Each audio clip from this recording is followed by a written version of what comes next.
Congratulations, TSA, for winning tonight's guitar. Let me get my volume and everything here straightened out, guys. This is the jet that TSA just won.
Go down to crunch.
It's a good sounding guitar, guys.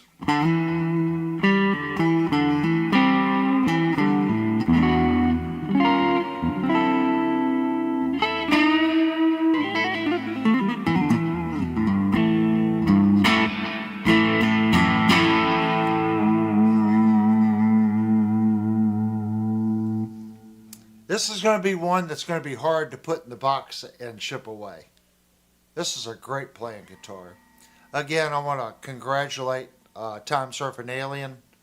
He's this month's winner on the Jet JS 500.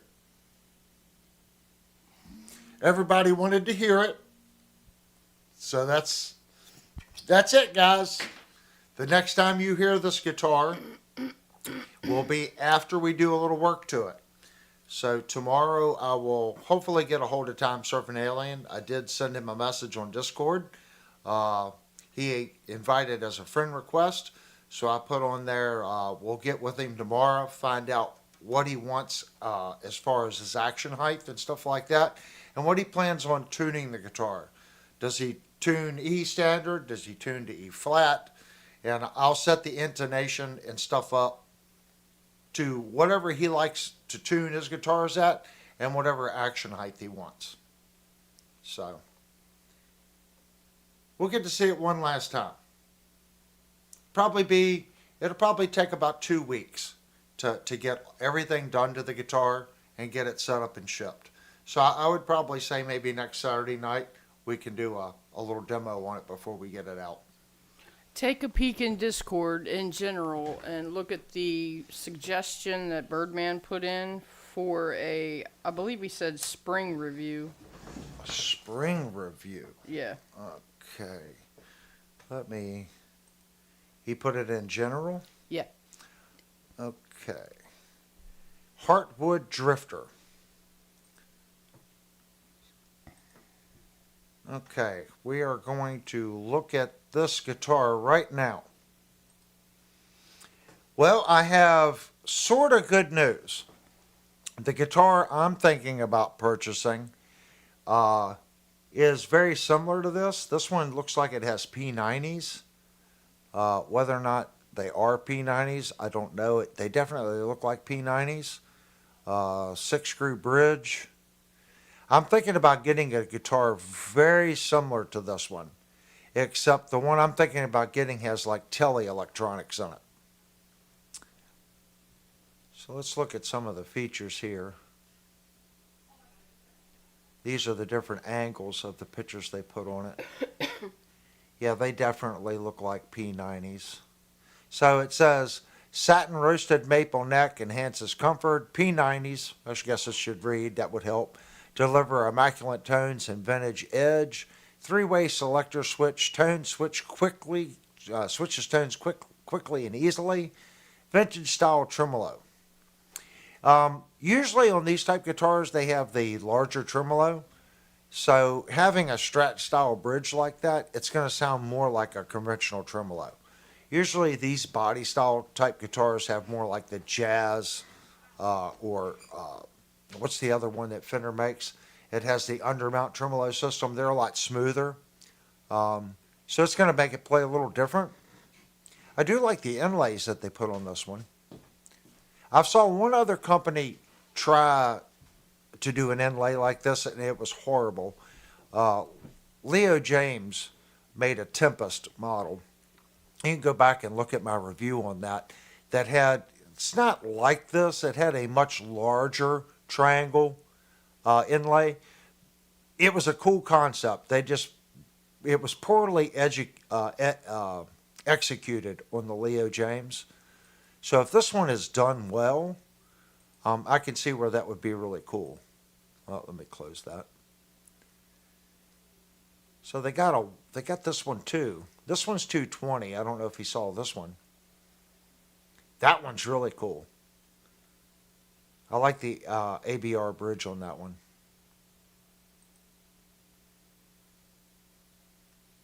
I like that one. Boy, if that one had P90s on it, that would be cool. I don't know what you guys think. But this model with the P90s, with that bridge, yeah. In that color, in the surf green, I could do that all day long. I like that. The roasted neck, it looks like there is a joint in the neck there. So it's definitely looks like they're joining the neck. And this has got the standard triangle, trapezoid. Yeah, that one's pretty. Oh, I like the heel joint. It's got a little funny thing going on right here, but I like how this is one piece. It's not a bolt-on. This would be really comfy. Did the other one have a bolt-on? Was that bolt-on or was that neck through? Where's the picture? That's bolt-on. I can see it right there. That's a bolt-on neck. So the one with P90s is bolt-on. They're both cool.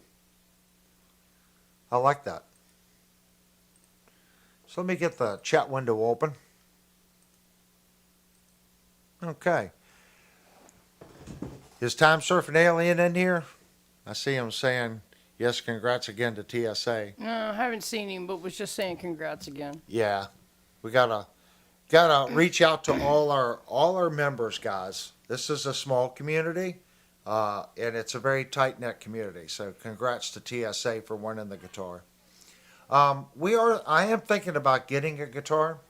Let me see if I can really quickly pull up the one that I'm thinking about getting. And I've already kind of talked to some people about it. And a lot of you have said, well, hey, I'm not much on the relic look. Okay. But it is on sale. So I don't think they'll sell out of them if I post this up. Here's the one I'm thinking about getting.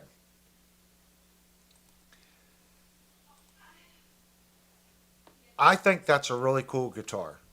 And what I like most about it is it's using like a Telecaster style bridge, okay? And it's using the Tele electronics. All right, so what I was thinking about, hopefully it's a good instrument and you don't have to do anything to it. That's the goal here, to find, when we buy budget instruments, everybody knows it's a budget instrument.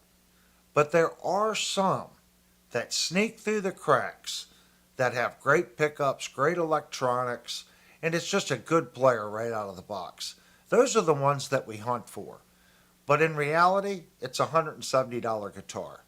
So at $170, I'm looking at this and I'm like, okay, I can deal with this because I know me.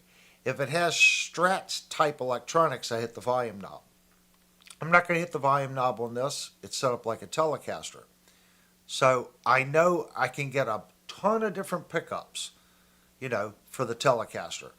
So pickups aren't going to be an issue with it unless it's some proprietary thing and it just looks like their standard Telecaster stuff. But I'm thinking about it. It's a pretty cool. This is the back of the guitar. And if you notice right here, there's no joint. So it's one piece of maple.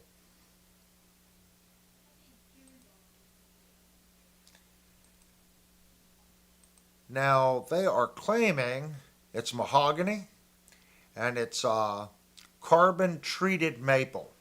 So all that means is it's roasted. Okay, they're roasting the neck and the sap that's in it is hardening, and it's saying rosewood fingerboard. Birdman said, Avery, be prepared to change pups. They might be sketchy. His KGD P91 had trashy P90s in it. You're the second person that said, maybe it was you that told me last time, but you're the second person I've heard say the pickups wasn't too good in the KGD. We'll have to see. If it's just pickups, I know Wilkinson makes M2 pickups for the Telecaster, and you can get both of them for like $50. And the Wilkinson pickups are pretty nice pickups. I also know Guitar Heads makes a set of hot rodded Tele pickups, and I think they're $54 for the set. So on something like that, if it was me, I might go with the guitar head ones because they're going to be more output, more, you know, like a metalhead buying a Telecaster. And that's what I am. I'm kind of an 80s hair band, you know. I like harder music, so the guitar head tele pickups would probably be a good fit for me in that. This is also the guitar that I was thinking about putting the Kaler bridge on, other than a Telecaster. I was really seriously thinking about cutting. If you look at the plate, how it's made around the pickup, cutting the plate and then back where the four mounting screws are, back behind where the saddles are, that's where the Kaler would go. So I would keep the metal plate around the single coil, so you still retain that quack from the plate and the shielding on the tele style pickup, but cut it to where I can tuck the Kaler in back behind it. It could look really strange. I don't know, but there's something about this guitar that I like. And the one that you typed in, Birdman, it's a very similar body shape. And I like the Fender body style like this. I just don't like the little flip switches that they put on the Jazz Masters. They could be quality switches. There's something about those switches just make me, I don't know, they look cheap to me. And this is the Sunburst one. I like the cream one better.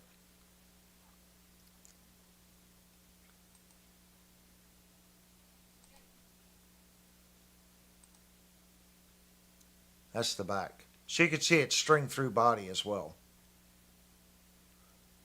And there's no joint on the neck. So I'm looking at it as if there are issues, it is a one-piece neck. So I have something to work with. Unless it's just horribly manufactured, I can fix it.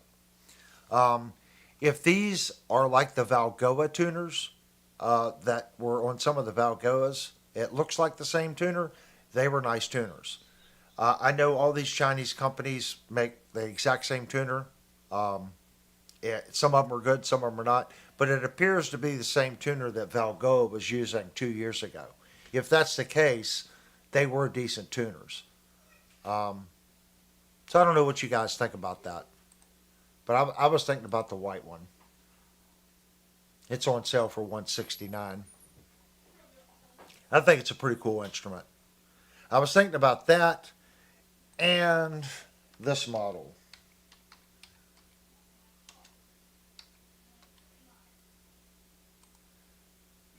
And I brought this up earlier.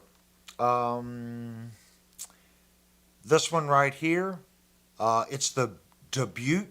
Now the one for $100, this one here, does not have electronics in it. So it's just an acoustic. It's $100.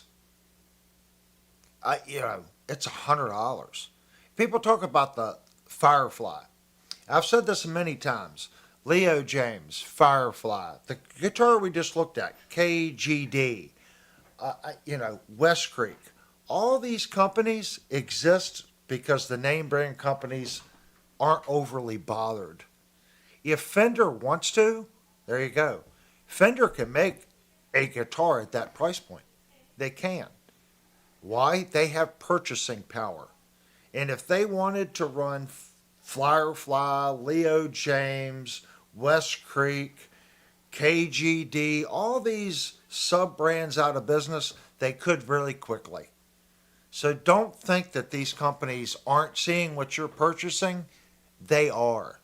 The Squier Debut coming in right now, the little Strat and the Telly coming in at $124, it's a solid instrument. That is a solid guitar. Let me type that in. It's the Squier. It'll come right up. Yep, this one right here. This is a solid instrument, guys. For $117, you could talk Leo James, you could talk KGD, you can talk all these other brands. But if you're wanting a solid guitar and you don't want to spend any money, there you go. That's a solid instrument. It's a solid guitar. Squier can stomp Fender can stomp all these little off-the-wall guitar companies if they want to. Jackson does it. Jackson makes a ton of guitars at the $200 price mark, $250 price mark. Squire makes a ton of guitars. They do. People go, oh, the pickups aren't that good. Well, what'd Birdman just say? Well, I've heard the pickups aren't that good. When you're at this price point, they're going to do something to get that price point. So if Firefly's doing it, Squire has more buying power. So the pickups are going to be just as good on this guitar as they would a $160, $170 guitar, because they're not ordering 200 of them. This guitar, no Fender dealer can carry this guitar. This is an Amazon only. This Debut series is Amazon only. Amazon has buying power. They went to Fender and said, we need a guitar from you at this price point. Then Fender went to their vendor and said, how many of these do we need to make to get it at this price point? And there you go. You were saying, hon? I was going to say the scale length, but I don't know if it's for that one or the other one. Yeah. I mean, that's a heck of a purchase. Now, back to the other one. Let me go back to this one was 100. They have they have one that's 124. Scale length. Here's the Tele version. This one's 124. 117 if you get it in this color. We're always looking for good, solid budget instruments. There you go. That's a solid instrument. I searched Amazon. This is the best deal on Amazon. It's the best deal before the Cyber Monday deal. At 146, I'm sorry, I'm buying this before I buy a Leo James at $146. That's just me. Now, there might be people out there that have had good luck with Leo James. My experience with them has been every one of them that I've reviewed has had low fret. A low fret is bad, bad, bad. A low fret, guys, a low fret, you have to sand them all down. If all the frets are perfect on that guitar and you have one low fret, it's worse than having 3 high frets on another, 10 high frets on another guitar. Because you could technically go back and just fix those high frets. They're high. You're going to bring them down. But if you've got one low fret, you got to bring all the other frets down. It's a complete fret level. I have yet to order a Leo James guitar that's came to this house that has not had a low fret. 2 of them, I was scared to turn to tuners. The tuners were so bad. And I will admit, I reviewed 2 Monsoons. I really liked the way the Monsoon sounded. I liked the way the Monsoon played. I did not like my first Monsoon. The pickups did this on it. When you shook the guitar, it was horrible. You can't tell me when that guitar was manufactured, they got it. They go, the pickups moved. Should we fix it? No, I just send them. Just send them. And they kept sending them. And I was the first person on YouTube that said, what in the world are they thinking? And then the next run, they put foam under them. They fixed that, but then had other problems that weren't the problem on the first production run. That's the issue with those companies that are getting this vendor and that vendor and this vendor and this part and that part. It's never the same. Every production run is different on those guitars. Squire, Fender, I don't know if it's Sazmac or Seismic or whatever, or Court, whoever's making them, they're saying, this is what we're going to manufacture. It's going to be the exact same spec run after run after run because they're doing volume. And they know, that first run was acceptable. We have to make sure that our second run is just like that because we're not just building this cheap instrument. We're also building the Infinity series. We're building the vintage vibes. We're building, the Indonesian standard Strat. They can't afford to lose all these other guitars. Well, they're making a little bit on those guitars for Fender. So if they have to come in at cost on the Dubuque, they're going to do it. Well, they're not making any money. Yeah, they are. Because if they come in, I know business, running a CNC. We would run that CNC machine at cost if it kept it running. Cost means I can pay the employee sitting behind that machine, and it pays me to do the AutoCAD and the CAM programs for that machine to run. That's cost.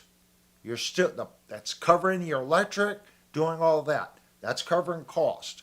If I have nothing else to run on that machine, I'll do work at cost, because I can't afford that tech on the floor that runs that machine, that double checks to make sure my offsets are right, and make sure that if he runs that part and it's out, a 64th of an inch, he can run a program, he can change that program and do cutter compensation to get that part back into spec.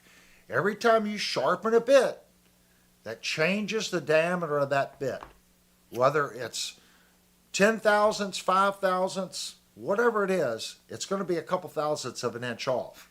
So if that part is 10 thousandths of an inch too small, how much do I need to offset my cutter? Justin says the FFMN Fireflies lately have been perfect. FFMN. Justin, you need to speak to Mike. That's in the chat. You need to open up your guitar right now and double check the bore for the pins on the tremolo. Mike's not in the chat at the moment. All right, you need to open up your Firefly right now. Okay, especially if you haven't had it more than 30 days. Pull the cover off. I want you to look inside that route and see if you see 2 bore marks. They had a production run where the route for the tremolo block was too far forward, and the bore that the inserts go in for the screws that hold the tremolo actually came through and into the route. There's no meat. The only meat holding it is the half a part of that circle. If you have one of those, block that tremolo before it cracks. And I know, because not only did I see Mike's guitar, but another channel person that subscribed to the channel sent me pictures of theirs, and theirs was the exact same way. Yeah, Mikey made a comment. He said not his FFMN. Yeah. So, is that Mike, pedal Mike, amp repair Mike? Mikey. No, the gentleman that was saying that. No, that was Justin Stream. Yeah. Now, Mike, one of our moderators, he has one of the new FFMs, and he swears by it. He says that is the best Firefly that he's gotten, period. And what's funny, and here again, this is what we go back to what I'm talking about, Fender and Court. Firefly is sourcing, I think one of their sources is one of the Chibson plants, okay? They source from over here. They've got, from what I could tell, is 3 or 4 different vendors that they source stuff from. Every production run is different. I have reviewed a Firefly, and it's great. And then I got the next production run, there's problems. That's the issue. By the time I get the guitar, and this is another issue and another reason why I kind of laid off reviewing Firefly. At one time, everyone was saying, you're the king of Firefly guitars. I was reviewing a ton of Fireflies. I started realizing by the time I got the review up and loaded, a detailed review, they were sold out.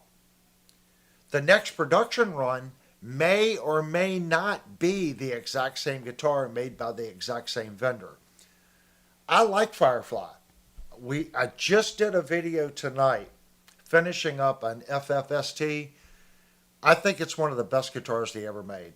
It was their Super Strat, had the pointy horns. They haven't made that guitar in about a year. Excellent guitar. The only thing that thing needed was better pickups. The tremolo system worked extremely well. The tremolo on that guitar worked better than the guitars they're making with their really cheap Floyd Rose Bridge. Excellent tremolo, great electronics, great fretwork, good fit and finish. The only problem that guitar has, it had a proprietary route, and I had to modify pickups to fit the route. That's another issue with Firefly. Sometimes and the same with Leo James, they'll do proprietary things, and you buy that guitar and you go to get another set of pickups, and I either have to find pickups that'll fit or modify other pickups to work. I think they're great. Devastator here in the chat has a Firefly that I fixed up for him. Another great Firefly. It was an FST, just a regular Strat body with the rounded horns, in the purple ash sandblasted finish. Excellent instrument they made. They also made a Les Paul that had the access cut in the ash, sandblasted ash, eroded finish. They're great guitars. I think the FFDC that they make, I think that's a great guitar as well. It's just the George Lynch model that's for sale right now, don't buy it. That tremolo system on that guitar is awful. Many people have reached out to me about that guitar. They're all bad. There's a reason why that guitar has been on sale at Guitar Gardens now for 4 months, maybe going on 5 months. Now, they've lowered the price on it again. The word's gotten out that that's just a bad instrument. Does it sound bad? I think the stock pickup's good. It's just whatever run of tremolos they got from that Chinese Floyd, the Chinese company that's making that, it's a bad batch. Maybe they didn't get all bad ones, but from what I've been seeing, they got a lot of bad ones. Sticking with Fender, the Debut, at $115, that's half the price of the Firefly. And everyone says Firefly's budget or Leo James's budget. Which is the more budget guitar? The Fender or the Firefly? The Fender is. They stomped the price point. Is that guitar going to be perfect? I can guarantee you it's not going to be perfect. But I guarantee you it's going to be as good as the $200 Firefly or the $160. I don't think they have a $168 Firefly anymore. It's going to be that good. And it's a name brand. But even though that's a cheap Fender, when you go to resell it, you're going to get more for the Squire Fender than you would the Firefly. I know this. I've had to sell Fireflies before I started offering to you guys. You take a beating on them because it's a Firefly. How I do it is I hope somebody in the viewing audience wants that instrument. I point out what I see wrong with the guitar, and I guarantee I will fix it and do whatever you need to that guitar, and I'll do it at cost. Just cover the cost of the guitar and the parts, and I will make the guitar 100% perfect. As perfect as I can make it if you buy it. That frees up money for this channel to buy another budget instrument. That doesn't mean it's a bad instrument. As I just said, the White Ash Firefly, we just did a 4-video series on that guitar. I'm sorry. That guitar was $200. I put $60 in pickups in it. I would take that guitar anywhere and play out with it. And I would use the tremolo. And I would have fun with it. The tremolo stayed in tune, good tuners, and with those pickups, it's an awesome guitar. The purple FST standard Strat body, that one had a good tremolo. Put a set of decent pickups in it. That guitar, I would take that guitar, the Les Paul that they did, I would take that guitar out anywhere and play it. My very first video group that I did was a Firefly, the FFN, second production run. Please go back and watch that video series. It was the first series I did. I think the first video was shot with my phone. During that review, I called that guitar horrible. It was my first review. I'm basing it playing $1,000 instruments. I pull it out of the box and it's like, oh my God. The frets were bad. It wouldn't stay in tune. It was a horrible instrument. But I did a series of videos. The first group was how can we not spend any money on this guitar and just make it play right? So I did 4 videos fixing the bridge. We used the stock base plate, stock saddles. We fixed all the frets. We didn't buy any parts for it. We just repaired what I got. So if you had one and you had problems, you watched those. It showed you how to fix it. Then I went back and tore the guitar apart and remodded it. And I turned that thing into a monster. I would have no problem playing that guitar out. One of the subscribers bought it. I had about $600 in the whole guitar. I don't remember what he bought it for. It wasn't $600. I sold dirt cheap. I think it was like $400, wasn't it, hon? I don't remember. It was a $350 or $400. He got a heck of a deal on that guitar because it was just here for so long. No one wanted it. Even though I could prove that you could dance up and down with the tremolo, it would not go out of tune. The sustain was stupid. It was a great playing guitar. Firefly. It was on Marketplace for a long time. And I'm like, well, before I sell this thing, I'm going to reach out to the subscribers. If I'm going to give it away, and I consider having $600 in a guitar, plus all the labor I put in it, and I sell it for $400, that's giving the guitar away. I'm going to give it away to one of you guys. And that's what we did. I just, here, take it. You know, it's a great guitar. Go back, watch all the videos. Here's proof of what was done to it. And I know he loves it because he also reached out and said he wants the George Lynch guitar whenever I fix that one. And that guitar is proving just to be a nightmare. Again, Firefly did not route the tremolo cavity right. So there's like a 32nd of an inch space between the bar mount of the Floyd Rose and the route. It's that time of night. We're getting some lag. Oh, getting a lot of lag. Sorry. It's about the same time. YouTube on Saturday nights gets a ton of lag. So when they routed that, they needed to move the route over just a little bit. It does clear their Chinese-made Floyd Rose. It does. It doesn't rub. But it's so close. So when I put the Godot 1996 bridge in it, it rubs. So that means I have to go in and I have to modify that route to replace that tremolo. These are things that you're going to find on these $300 and under guitars. There's issues with the routing, okay? You may or may not be able to swap in standard parts because that production run works with the tremolo that they sourced for that production run. As long as it clears, they don't care. That's it. You know, where in another manufacturer, they've produced. They see the variance in the product that comes in from Floyd Rose, and they've done clearance changes and programming changes to where they know it's going to work within spec of what their vendors, Floyd Rose, Seymour Duncan, whoever it is, there's always a tolerance. So once they figure out what that window of tolerance is, they change their programming to where it works. Where in Firefly, it's one shot. Same with Leo James. One shot, they're going to make them, and then they retool. Make them, retool. Make them, retool. It's just part of it, guys. Mikey says, how are you going to do it? How am I going to do what? I don't know. I don't know. Mikey, how am I going to do what? You got to type in exactly what the comment is. If you're talking about cleaning up the route on the guitar, basically, if you look at a flush bit router, okay, I'm going to use a 3-knife bit, okay. Instead of it having a flush rub bearing on it, I'm going to get a bearing that's 1/32 of an inch, okay, offset. So if my flutes are here, my bearings are going to be here.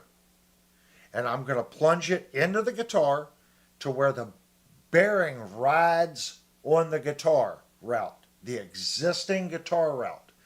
And my flute on my cutter is going to be 3/8 of an inch.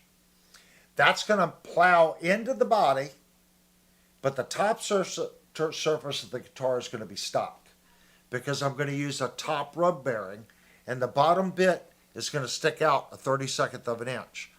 Once I do that pass, I'm going to pull the router back out take that bit out, and I'm going to put a flush trim bit in. That's where the bearing is the exact same size as the bit.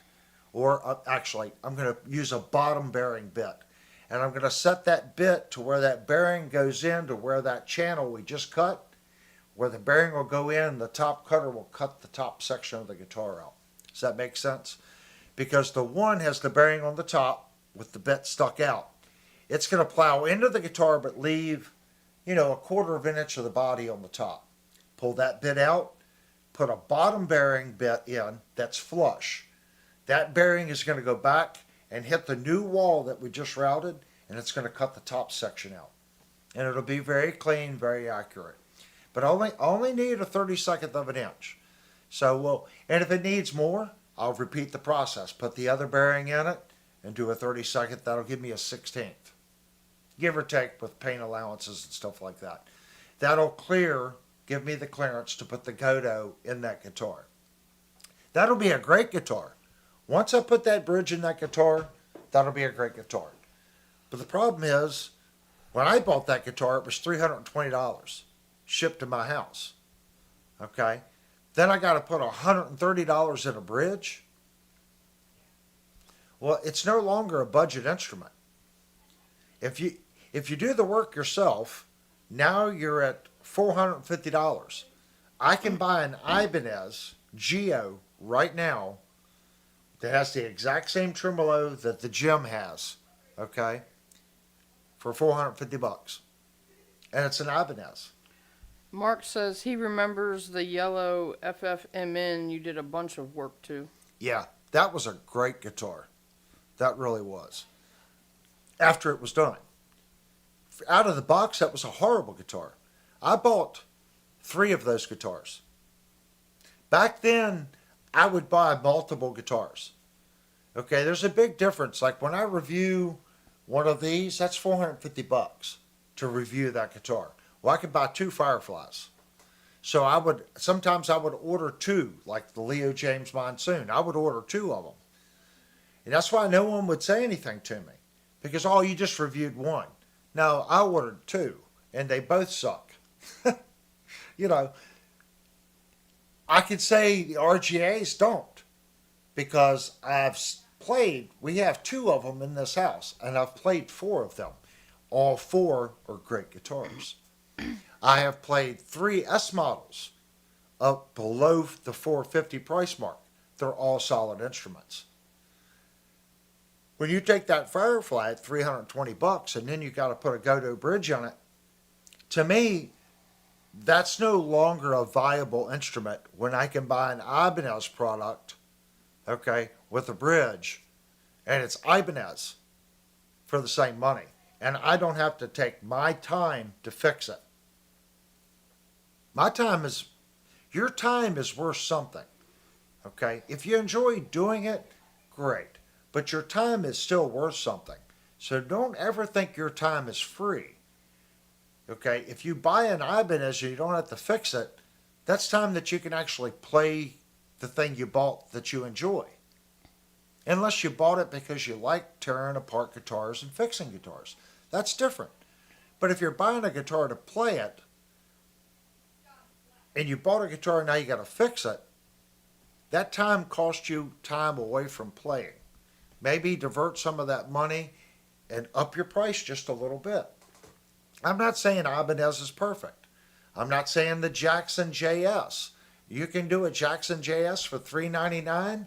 It's got a Floyd Rose tremolo. That was it Renee that bought that yellow FFMN? I think it was. Is he in the chat? No, but Mikey made a comment and said Lewis has it now. I think it was Renee. Yeah, I think it was Renee that bought it. I mean, that's a heck of a guitar. That guitar went through several iterations here on the channel. Everything had been gone through 2 and 3 times. It had been fine-tuned and dialed in. Because I would play it and go, okay, I need to do this to it. I would play it, work on it, set it down for a little bit, pick the guitar back up after 3 months and go, okay, what do I need to do to it? And it evolved A lot of times I have to grab an instrument and I've got to throw a dart, if that makes sense. How do I think this guitar is going to react and respond to these modifications? If you have time to modify, play, let it set for a little while. Because it's like new guitar day, okay? And I know, just go back and watch my PWM 20 review. I wanted one. My initial result was I wanted to like the guitar. And I pointed out the problems in the review. And after I thought about it, I'm like, this is a $1,500 guitar. I am not accepting these problems with this guitar. And I sent it back. Birdman, Every guitar company's like that. Birdman says, Avery, why do some pup companies put their magnets different than other companies? Why do some? Everything makes a difference, Birdman. That's why, people go, oh, it's got Alnico 5 pickups. Well, it doesn't mean it's a good pickup. It means it has Alnico 5 pickups. Think about it. What do people say about new cars? Oh, the new metal's no good. Well, it's steel. What's wrong with steel? Well, the new steel is thin. And the metallurgy sucks. Magnets work the exact same way. Not all Alnico 5 is the same. Not all ceramic is the same. Not all copper that they wrap around it is the same. How much copper? How much aluminum are they putting in it? Is it pure copper? Is it oxygen-free copper? What's the gauge of the copper? How much charge did they put on the magnet? Is it separated? Is it split? Is it one bottom one? Are the poles adjustable? How many winds did they put on it? What's the bobbin material? You can't sit and say, oh, it's got Alnico 5, it's great. Well, they take that Alnico 5 and they throw a high charge on it and they lessen the winds. They put a beefier gauge wire on it and lessen the winds, and they get 16K out of it and go, look at our high output Alnico 5 pickup. It's 17K. There's a couple channels on YouTube. That's the first thing out of their mouth. Oh, it's 16K. It's 18K. And I immediately know if I test that pickup, the inductance and the Henrys are going to be high. I know they are because they're throwing this pickup magnet and they're just charging the piss out of it, and they're using a thicker gauge copper wire and they're reducing the winds. That's what they're doing. Ceramic pickups sound great. They do. Ceramic pickups can sound great. They can also sound like poop. Alnico 3s can sound great. They can also sound like poop. Alnico 5s work the exact same way. You can get a crappy Alnico 5 pickup. You got to know what you're looking at. And as long as you stick, I hate to say it with name brands, it's going to be a quality pickup. You may not necessarily like the tone that it produces, but it's going to be a quality pickup. Some people are like, oh, I don't like Seymour Duncan JBs. That's not enough output. Okay, I can kind of agree with that. A Seymour Duncan JB isn't a super high output pickup. It's not. It's not going to push the front of your amp like a distortion will, or some of the DiMarzios. It's going to react a little different. But on this amp right here, I can get so much gain out of the tube section, I don't necessarily need a high output pickup. The gain stage on my amp, I can drive that second 12AX7 and I can make that Seymour Duncan just rip if I want to. Is it the same sound? No, it's going to change the sound. So if I take a high output pickup and I drive the first tube in the preamp and not the second, of course that changes how the preamplifier works. Are you going to like that better than the other way? I can't tell you whether or not you're going to like the driven sound But I know I can take that JB, and if I want to, I can put a boost pedal in front of it, and I can do the exact same thing as your 17K output pickup. And I can get that sound, but guess what? I can turn that boost pedal off, and I can get the other sound too. And that guy can't do that with that 17 and 16K pickup. He can't, if he runs a boost pedal, it's going to be oversaturated on his first tube. Stop and think about it. What I'm saying makes sense. I can prove it to you with the sound. I can take a 7K pickup and I can drive the snot out of my secondary 12AX7. I can get high gain out of it. Okay? I can do the exact same thing with a 17 and push the front tube and get a different sound. But I could plug in the 7K pickup, put a boost pedal in front of it, and I can get the exact same tone as that 17K pickup. Your EQ pedal, and I work on guitars, and I know everyone likes pickups. You want one guitar on stage to do a bunch of different things. Get yourself a boost pedal, get yourself an EQ pedal. You can make a humbucker kind of sound like a single coil. You can kind of make a single coil sound like a humbucker with a boost pedal and an EQ pedal in front of your amp. So you're EQing and you're boosting before your first tube. And if you're using solid state, it works pretty much the exact same way. You can do it. When people go, oh, he's faking his guitar sound, he's doing this. If they're doing post-processing and they're triple tracking, quadruple tracking to get a thick sound, I'm going to say they're cheating. Yes, that's cheating. Am I cheating if I run it through a digital effects processor? I've watched a couple channels and I'm just playing it through my GX100, or my GTX100. There's no, fishery going on here. Well, it's a processor. He's got an EQ, he's got reverb, he's got delay, he's got compression. It's a little foot controller. It's got all that crap in it. This has got all that crap in it too. There's no difference. The difference is this is better crap. If I plug it through this THR, okay, it's got reverb, distortion, chorus, and it's a little cheap amplifier. This little guy right here. Okay, that's what you guys heard earlier tonight. Is that cheating?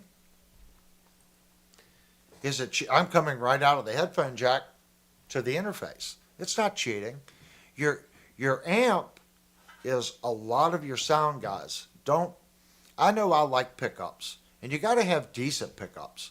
But if you have decent pickups, you're golden.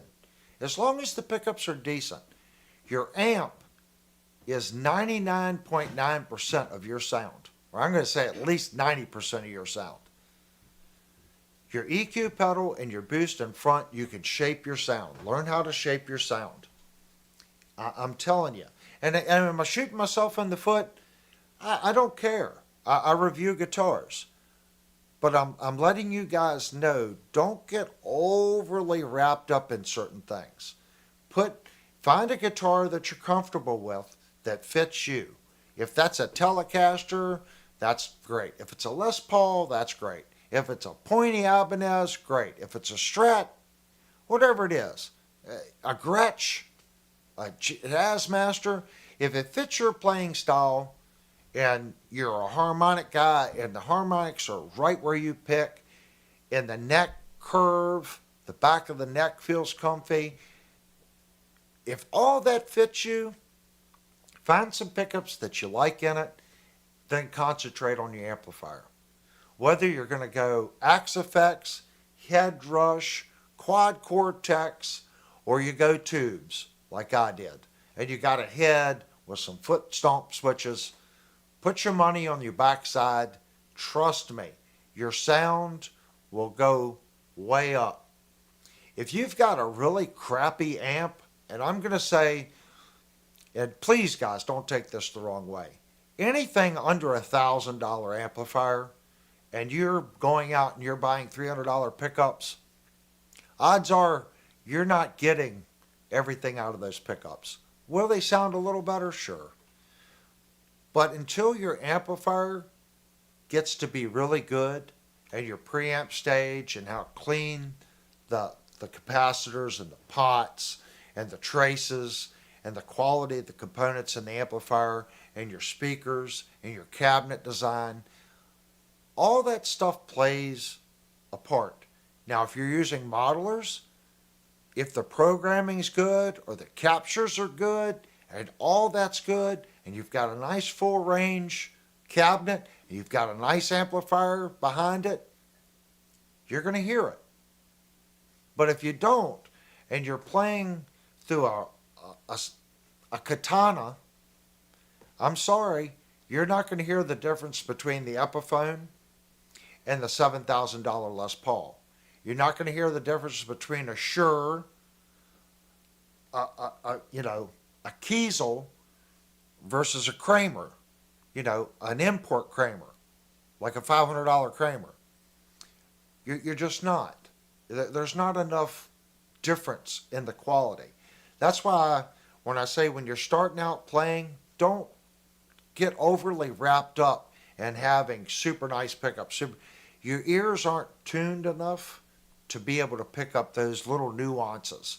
As you become a more skilled guitar player, you're going to start picking up on how well the fret ends are dressed, how polished the frets are, how well the guitar returns to zero, the tonal qualities of the pickups, the harmonic, where you're picking it. You're going to start, as your skills sharpen, you're going to go, oh, this guitar just doesn't. Every guitar is different. Some guitars are better at this than others.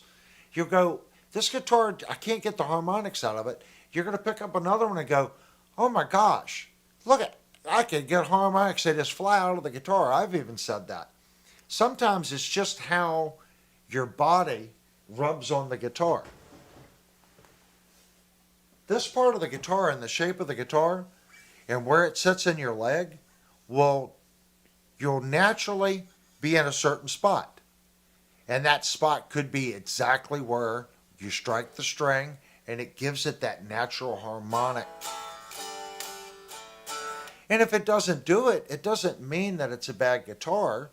Maybe the body shape and the fret count, okay, because that pushes the bridge back and forward to this. Everything makes a difference. Maybe it's just not the one for you. There's the RGA, I've said it a million times. There's something about the cut on that guitar. When it sits on my lap and I put my arm on it, it's the perfect position for my playing style right now. In my particular development stage of playing, that guitar suits me. I can get better harmonics out of this $450 Ibanez than I can my $1,700 Schecter. Does my Schecter play better? Absolutely. It plays 100% better. It plays like butter. This guitar's got a more scratchy, harder feel to it. But since it has that feel, I dig into it more. And since I'm digging into that guitar more, I'm playing it more aggressively. And it makes my playing sound different. What's the old saying, tones in the fingers?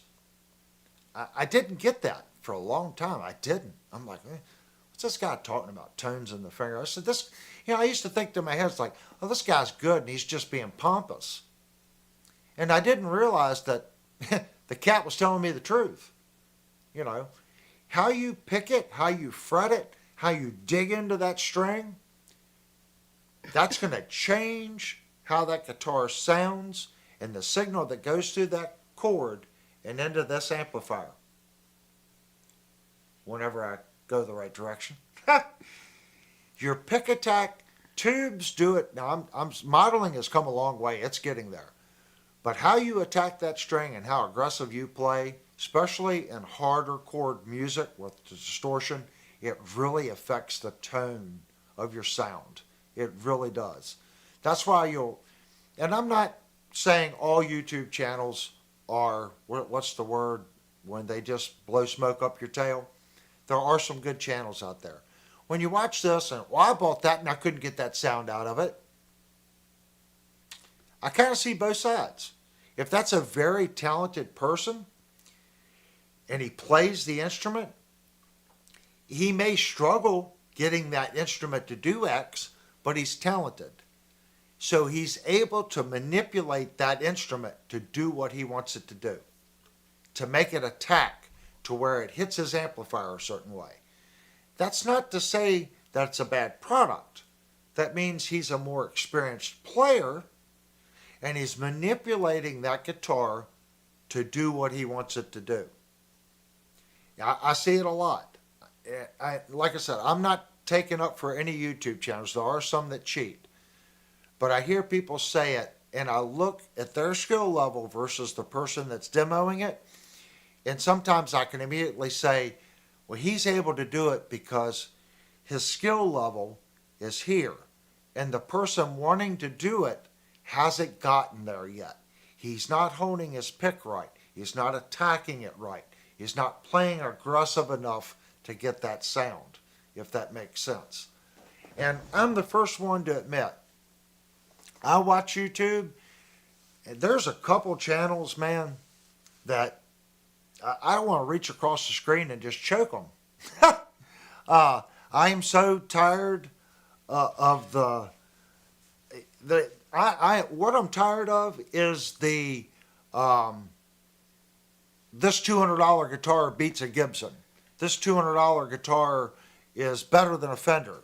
Fender's going to go out of business because Leo James did this, or blah, blah. I'm so sick of it. Because if those companies wanted to make a guitar, I'm going to circle back. If Gibson and Fender wants to make a guitar to kill those other companies, they can. And what I was saying earlier, that Dubutte on Amazon is proof. If Fender wants to make that product, they could do it. And they'll make a superior product at the exact same price point for one reason. The vendor making it wants their other guitars, and they're not going to make a crappy version.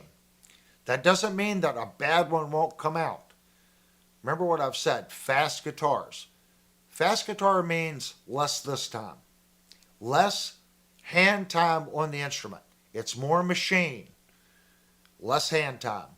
When you have less human interaction building that guitar, more mistakes can come out of the factory. Would there be less mistakes on the Fender versus the Firefly or the Grote or the Valgoa or the KGD? Probably. Probably less in the Fender because the vendor wants the other business. That doesn't mean one's not going to snake through, because the $1,500 Ibanez snuck through the plant and Sweetwater's 60-point inspection, and no one picked it up. When I receive it, I'm like, what the is this? HE double hockey sticks. I paid $1,500 for this guitar, and it's got a dent in the fret. It's got blemishes on the body. I forget what all was wrong with it. Blemishes on the pickup covers. There was like 5 or 6 different issues with that guitar. I'm like, this is unacceptable. That was, in my opinion, blemishes on the pickup covers and a dent in the fret, that's unacceptable at $300 and $400. It is. That means that part, when it was put on, was defective before it even got put on the guitar. You could see the finish was peeling off the pickup cover. But they still put it on the guitar, boxed it, and sent it. That's bad. Shame on Ibanez. Shame on whether it was Cort or Sazmak, whoever built that guitar for Ibanez. Shame on them. That means whoever was at that plant that was doing the last quality control inspection just went, yep, wrapped it, stuck it in the box, and sent it. Companies will continue to lower their quality. This is, believe me, I know manufacturing. If I build a product and no one says a word about the quality, you know what I'm going to do after a year? I'm going to speed up that machine. I don't have to change my program. I can go right out to the Farnock M8 control unit and I can change the feet per minute. I might only change it 10 foot per minute. I might go from 120 board foot a minute to 130. And I'm going to run it. I'm going to ship it. I might do that for a year. And if I don't hear anything, you know what I'm going to do? I'm going to go back. And I might not be able to get 140 board foot a minute out of it, but maybe this time instead of 4 step downs in a route, let's cut it down to 3.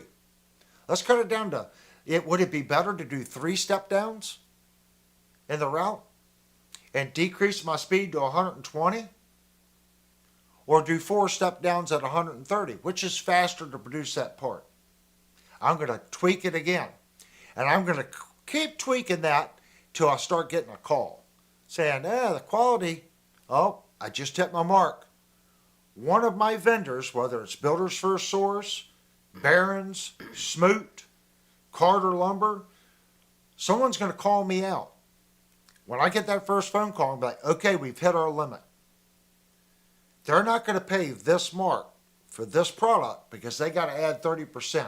One of their customers, one of the builders, have called them out saying, hey man, the quality's dropped on this. So they're going to call me because I'm supplying the part. Hey, what the hell's going on? When we bought this, we had X. That's exactly what Gibson, Ibanez, all these companies do. So unless you go, I'm not accepting this product at $1,500, Ibanez is going to keep lowering, whether Gibson, Fender, Leo James, Grote, I don't care who it is. Firefly, what other guitars we got here? Kramer, don't care who it is. They're going to keep doing it until they hit that mark when they get callbacks. Or you don't purchase it at all and they go, this was a complete miss because of quality. Then they won't do it. But if you don't send that product back, they don't know. If they continue to make a crappy product and you continue to buy it, they're going to make a crappier product. That's my point. You got to call them out. When you order one of these budget guitars on Amazon and it's a piece of junk, post. Sorry, break time. Go to Amazon. Put a review on it. That's the only way. When I do reviews on YouTube, I want you guys to post. Avery, you're full of BS. I bought this guitar and I had all these problems with it. That's great. I'm the first one to admit I'm reviewing one guitar. And I always say, if you bought one, please leave a comment on what you experienced. Because together all that information helps people thinking about buying the instrument. Especially as channels grow, larger channels like Phil's channel. If they know Phil's getting it, the old saying, they're going to cherry pick it. I want to order direct off Amazon. I want that dude to take the little truck down the aisle, lift up, grab the box, throw it on the lift, throw it in the truck. It gets thrown on my porch. That's the guitar I want to review because that's the guitar that you're getting. That's the one I want to review. I want to review the one that got sent to the music store without the music store tinkering with it. They receive it, they open it up, make sure it's not broke. Okay, let me look at it. How did the U.S. vendor send it to the guitar store? That's what I want to see. Because odds are that's going to be about the average of what you're going to get. All right, guys, we got to take a little bit of a break. And if you can't tell, I didn't have the window open. But if you do have questions, put some question marks, your question, and more question marks behind it. And Linnell is here. She can yell in here and tell me there's a question. But we're going to take a 5-minute break. I didn't have the chat window open, so if you guys were yelling at me or anything, I apologize. And I apologize for the rant. But I feel passionate about what I do here. I want to be the channel that you guys can trust on reviews. I have no skin in the game. Whether it's Schecter, Ibanez, Kramer, Gibson, Fender, I don't. I'm just letting you guys know, if you want an acoustic for $117, don't buy the Firefly for $250. Go buy that Fender on Amazon right now. And if you want it, it's where you can plug it into an amp. It's $124 for the Fender Acoustic Debut. That's the perfect campfire guitar. You want something to go camping with, and you don't worry about it? There you go. It's easy. Acoustic guitars are much easier to fix than electric ones. Buy it, make sure the top nut is cut right, make sure the saddle nut's cut right. It's going to play good. Put some good strings on it, do a truss rod adjustment. It's going to be a good guitar. It's going to be solid. All those guitars are made out of 2 plants overseas. They're all made in the same plant, and they're made fast. Whether it's Washburn, Ovation, Fender, Gibson, they're all made in the exact same place over there if they're an import. There's 2 plants. So just keep that in mind. All right, I'm going to get something to drink, guys. And when we come back, I'm going to open up the floor to you guys, and we'll open up some standard questions. All right, 5-minute break. We'll be right back.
Okay, guys, I'm going to open up the chat. I do want to get to some things, and I want to say thank you to Trucker Bob. Whoop. There we go. Hit the wrong button. Super Chat is actually what funds the channel, guys. So, the reason why I can't get the acoustic that we were just talking about and the electric is, well, I ended up buying something. And it was a definite spur of the moment thing. And I'm going to the site right now. I'm going to show you guys what I ended up buying. And this just kind of proves, you know, I think everybody knows. I gotta log in. Really? Randy's Guitar Channel wants to know, do you have any experience with the Grote LPS 01 guitar? Okay, let me go to Amazon. I'm going to type that model number in.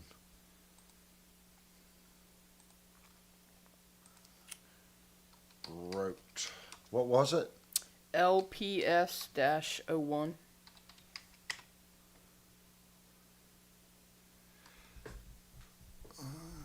LPS.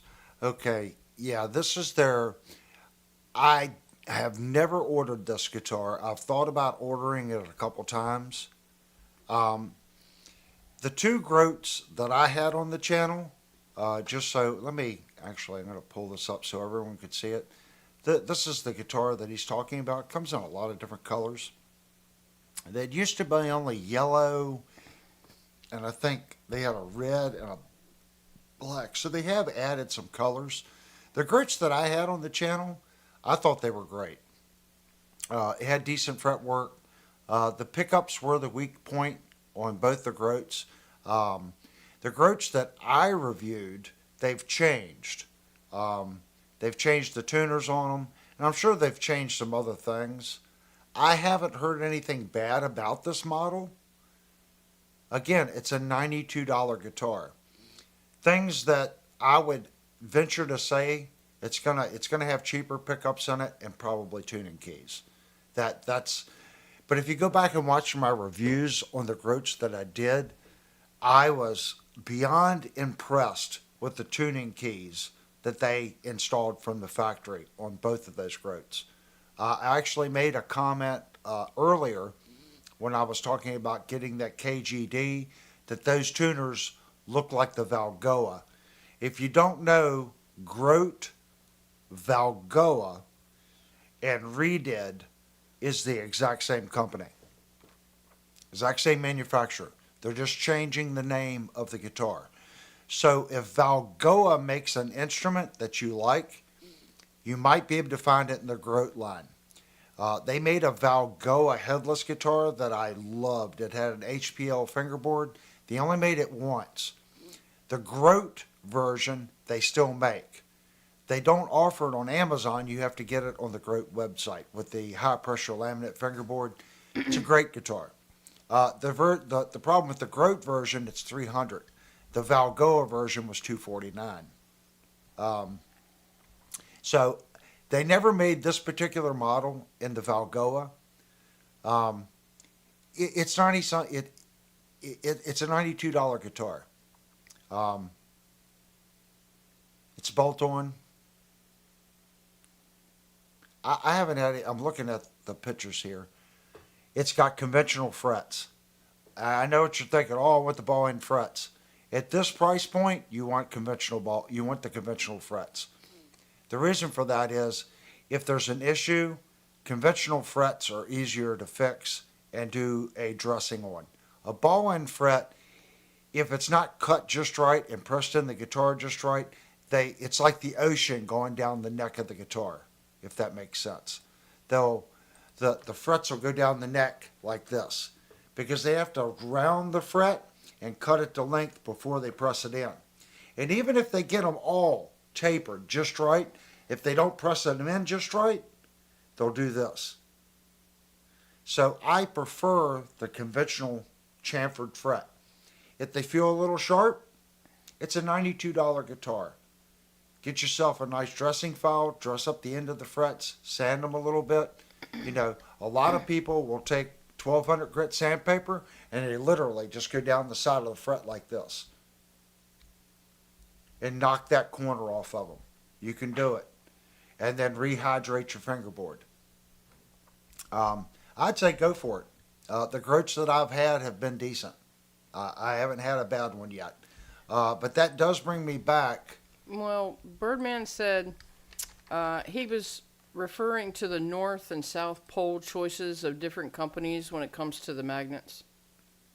Oh, well, they change that if you're talking about how they do the magnets. Let's say if you've got a guitar that will do series parallel or split, sometimes they'll rearrange the North and South to where you have hum canceling, or it'll still work when they do phase switching. So they can play with that, if that makes sense. And that's why they do it.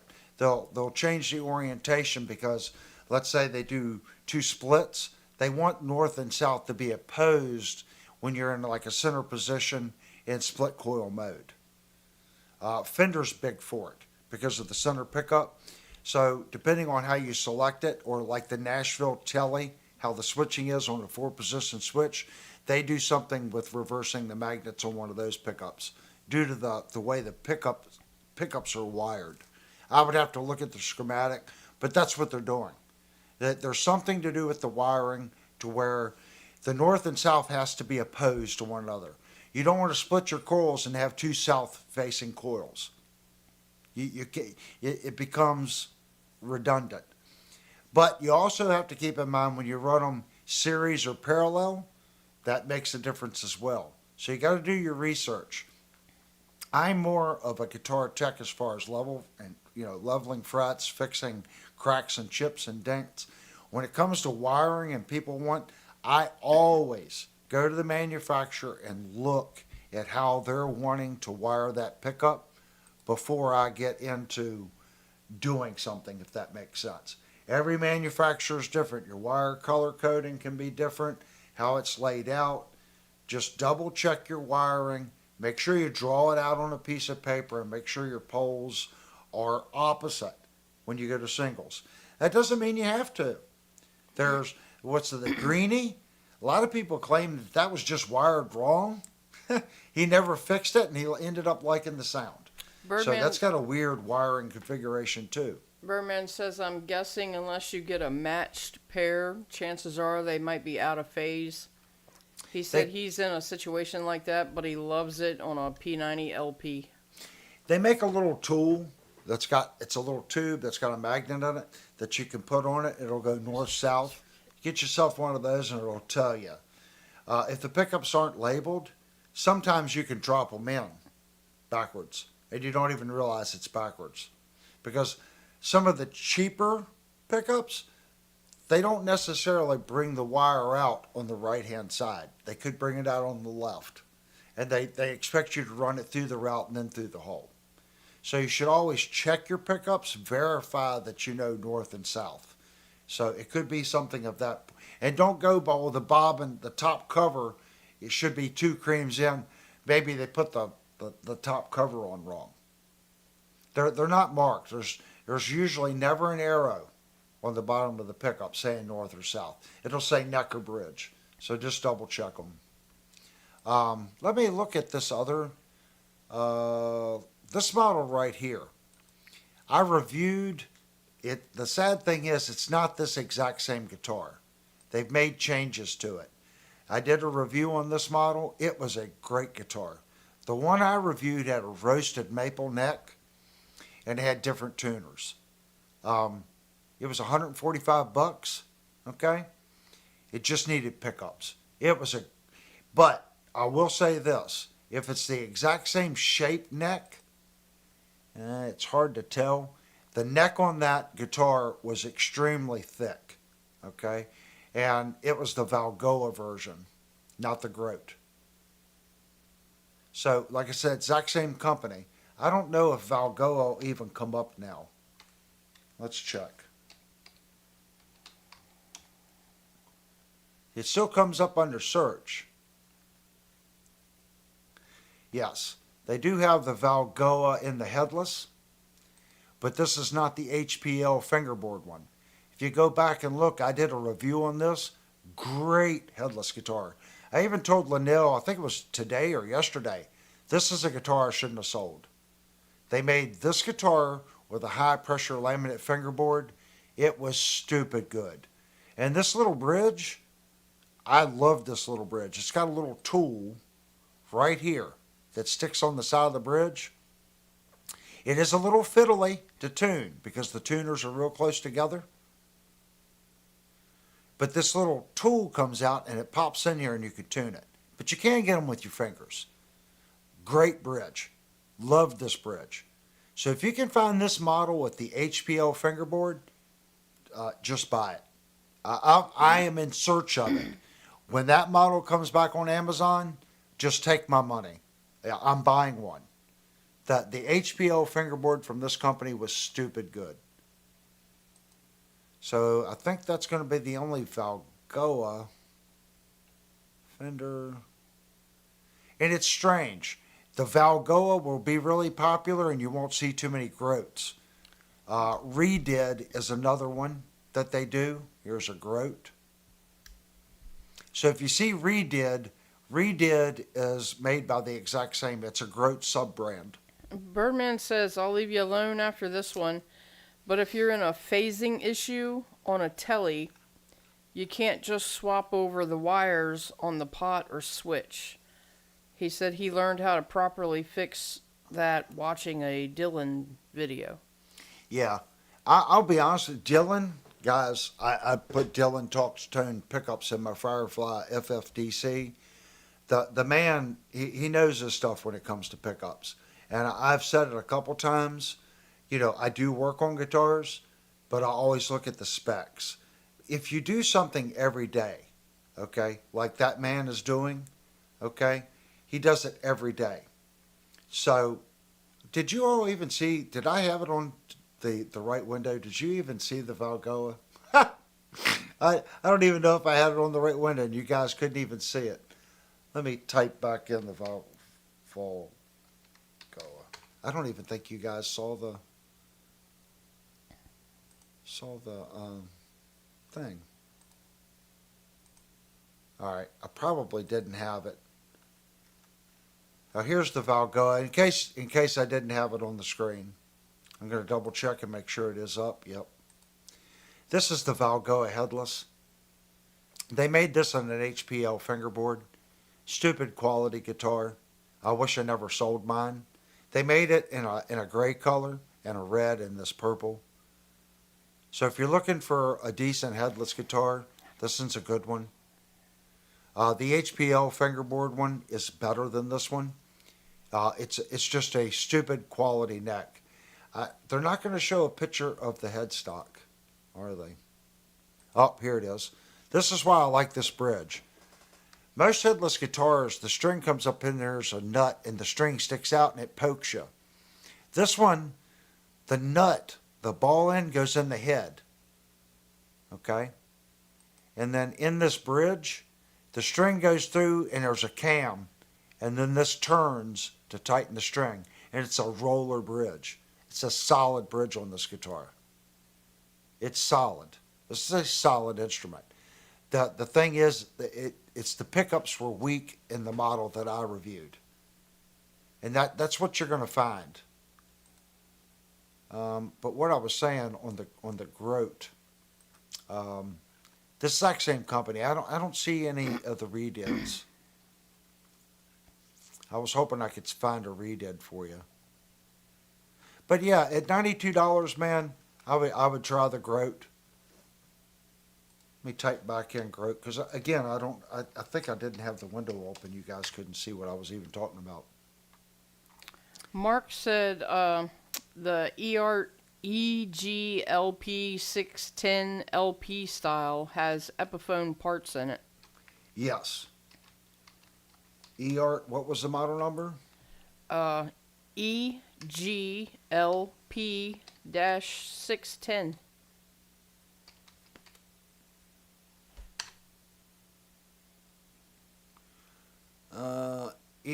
What was it? EGLP.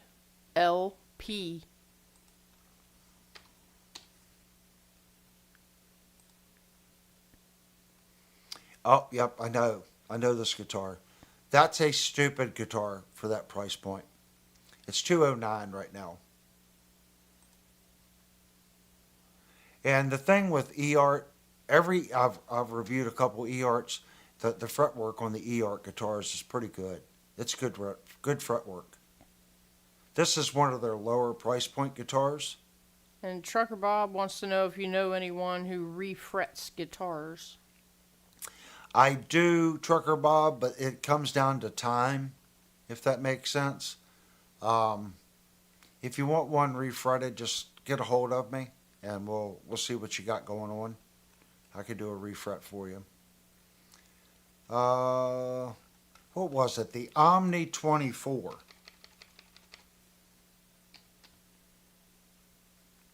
Here's another good one, guys.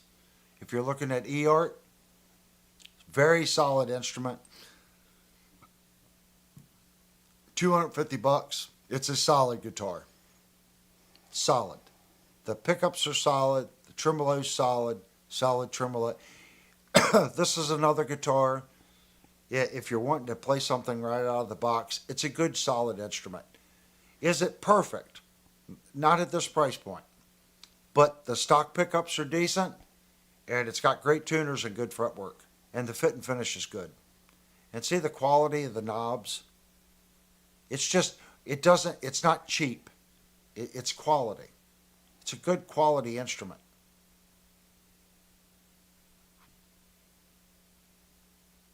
So I do recommend this guitar as well. This guitar, it's technically on sale right now. Pretty. There's a couple of them, guys. I mean, yeah, there are companies that have been making decent stuff. E-Art has proven that. Have they always been perfect? They've made a couple duds.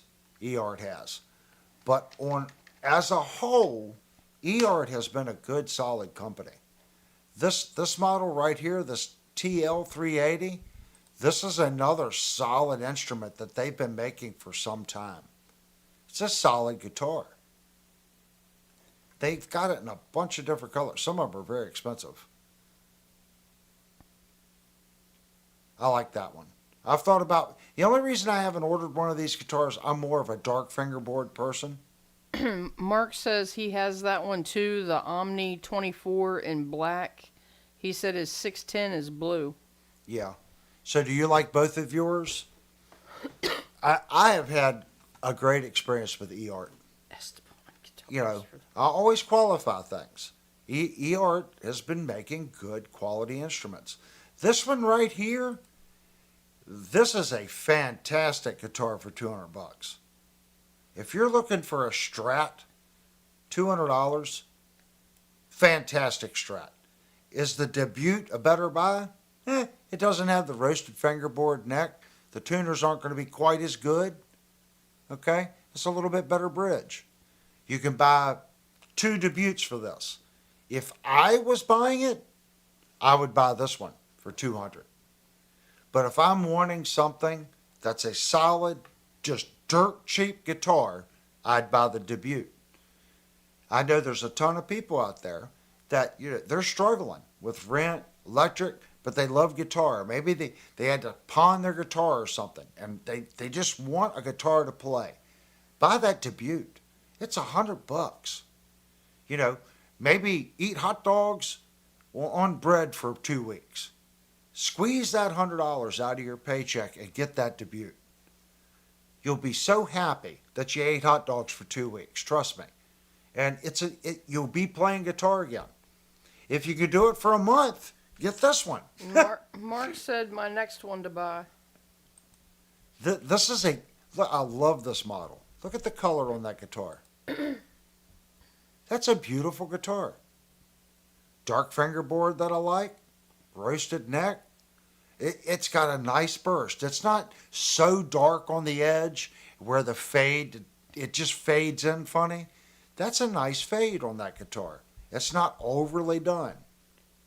It's got the nice off-white pickguard. That's a pretty guitar. Birdman said Yami Pacifica is great too. The Pacifica is a great guitar. The Pacifica, I've said many times, that was the first budget guitar.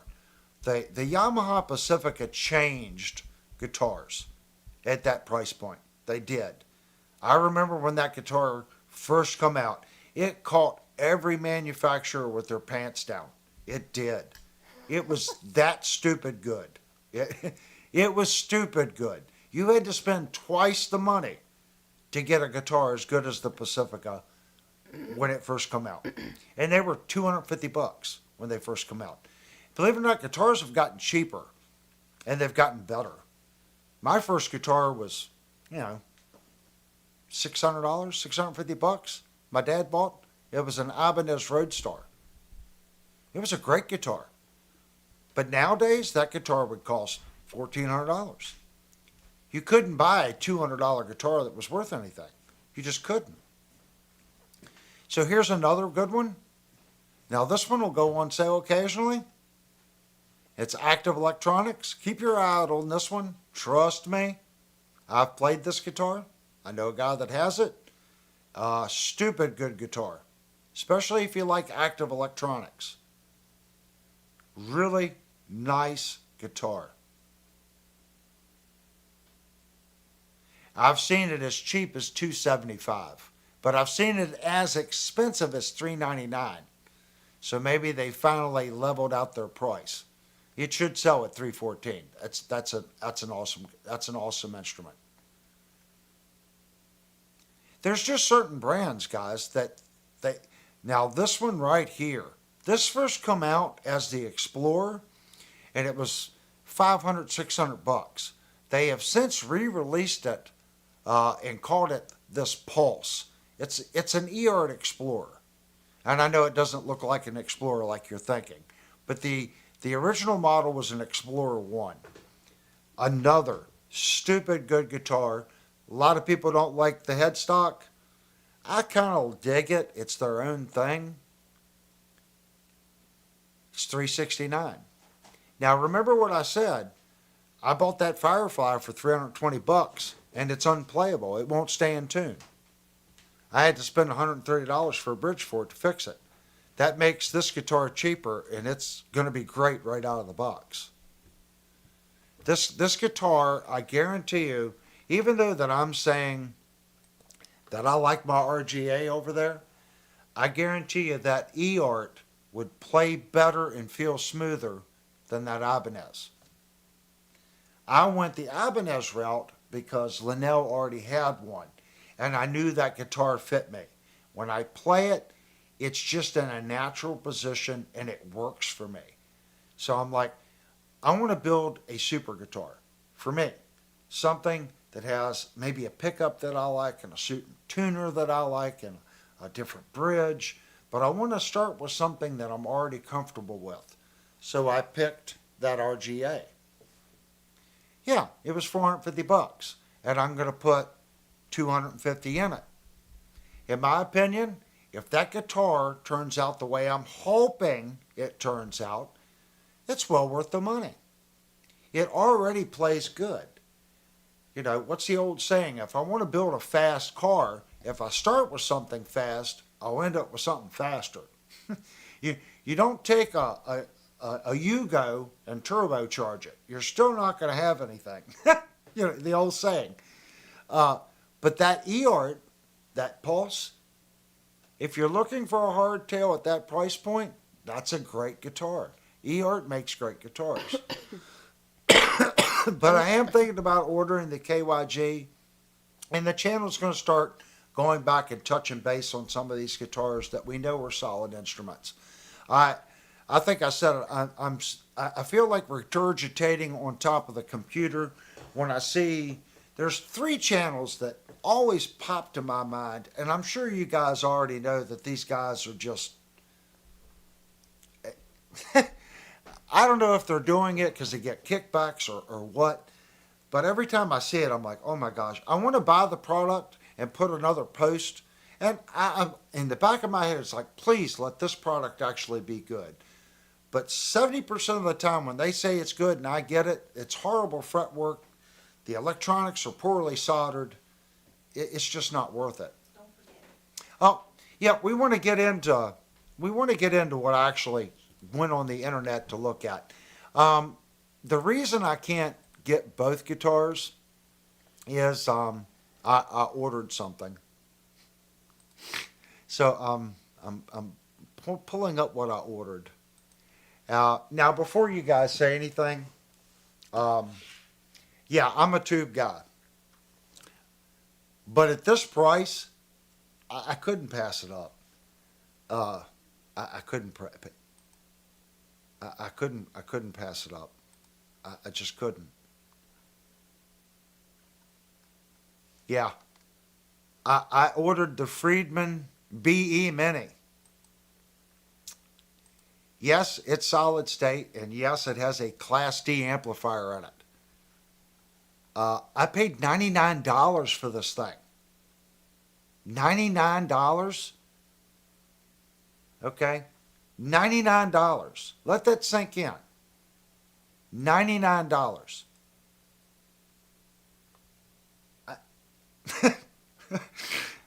I got this little guy right here. It's got two V12 Celestions in it.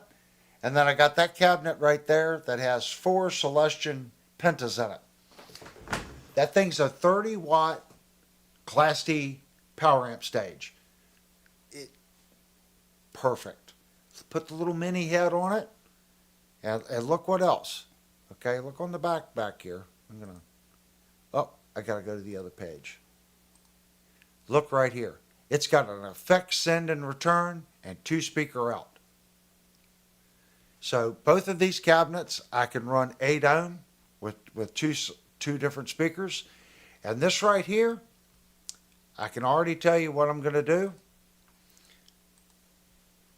You guys see this guy right here? This is a Digitech Studio S200. I'm going to put that in the effects loop. And I'm going to have my little mini head on top of this. Okay? I might even just get like a delay pedal or a reverb pedal and put in the effects loop. And just keep it stupid simple. Just reverb and the solid state distortion that's in that little BE right to this. Just a stupid little simple amp for 99 bucks. Come on. I know Searcher for Tone. I'll let him talk about what he did on his channel. He did a little more than I did, but for 99 bucks. So we've got a Friedman amplifier coming. If you didn't know they were on sale, I do think. Let me double check. There was one other spot.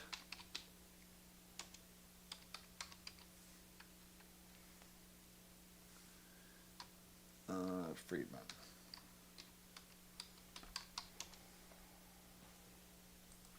I'm going to see if it's still up for sale. It's probably not. Amazon had it for $99 too, and it was through the Sweetwater. Yes, Sweetwater does sell on Amazon. And it appears to be gone. They sold out of those amplifiers last night on Sweetwater. Okay. And then there were still a couple more on Amazon. It appears that they're all going on Amazon too. So I did order the little Friedman BE. Now, something Linnell bought. Okay. It's a D'Addario. It's a clip-on tuner. Everyone knows that I use a strobe tuner. And Mikey bought, I think, a clip-on strobe tuner. Well, Linnell's tried to use my strobe tuner, and it's turning and doing this and that. She wanted something just stupid simple. Turn it on. Is it in tune or not? And that's what this does. This it doesn't store a bunch of stuff. It's just, hey, you're in tune. Hey, you're not in tune. So we're gonna check this thing out. I want to plug it into the guitar here, and I'm actually going to check it using my strobe tuner. We're going to see, well, how accurate is it?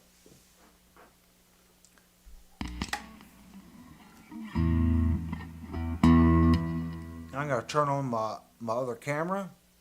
You see my strobe tuner?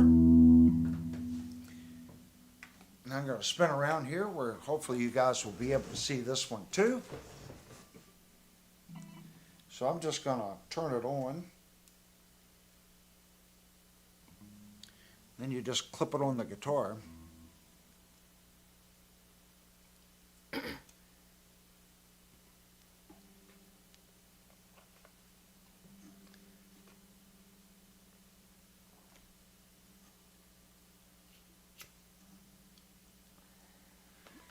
Can you guys see that one? So what it's telling me here, let me actually, got to get it a little closer. We are 100% quality here. So let me get it set up to where you guys can actually see a little better.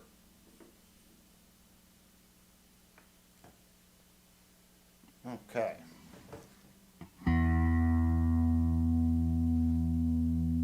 According to this, I'm low, and you can see our strobe tuner.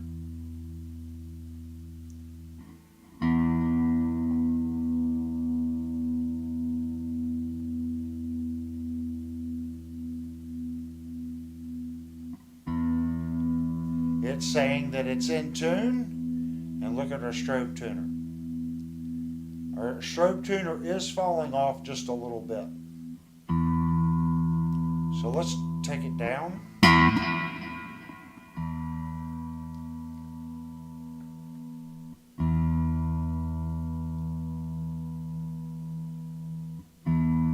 Again, we're coming up on the tune. Oh, and I'm tuning the high E. Well, we can do that. Let's go down with it.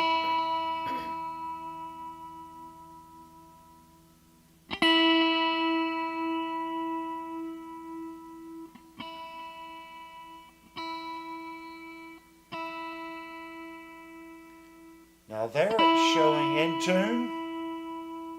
It's kind of bouncing, it's in tune, and the strobe tuner is saying it's out just a little bit. Now it is flickering, so it's telling me I'm not quite right.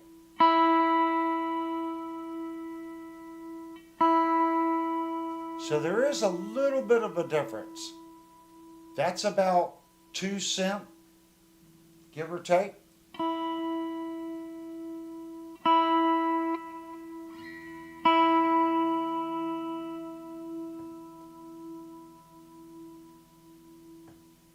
Can you guys see that?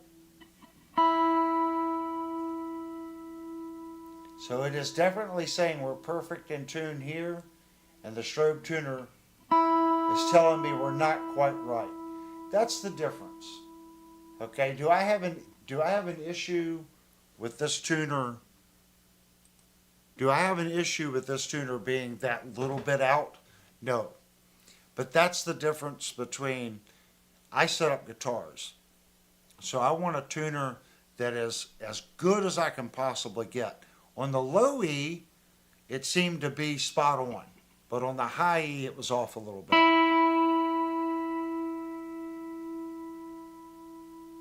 I'm okay with that. Again, let's take a look at it.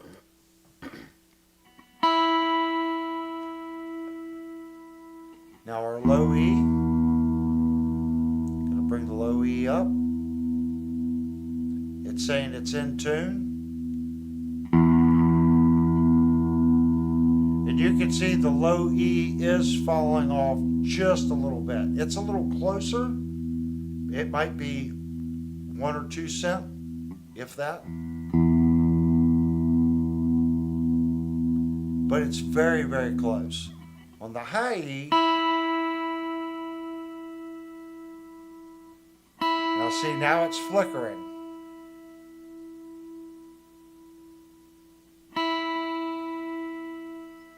Now it's solid. Now I'm going to tune up the string and see if I can get it to show sharp here, but right there. Now see, this tuner is showing a change. This tuner isn't showing a change. It's still saying it's in tune. Still says it's in tune, and notice our rotation has gotten slower. That's the difference between a very high-end tuner and an inexpensive tuner. It's still saying it's in tune. Let's continue to go up. Let's see if we can get this one to read sharp and this one to read still in tune.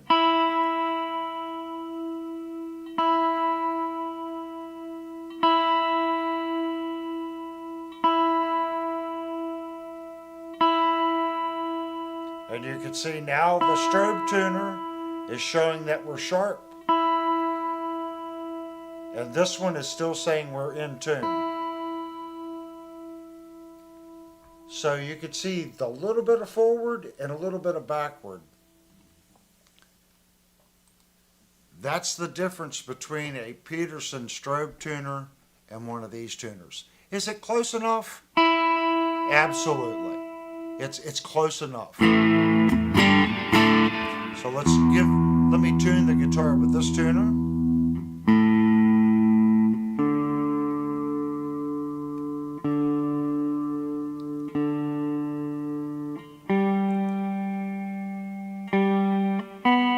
And I'm not paying attention to that tuner.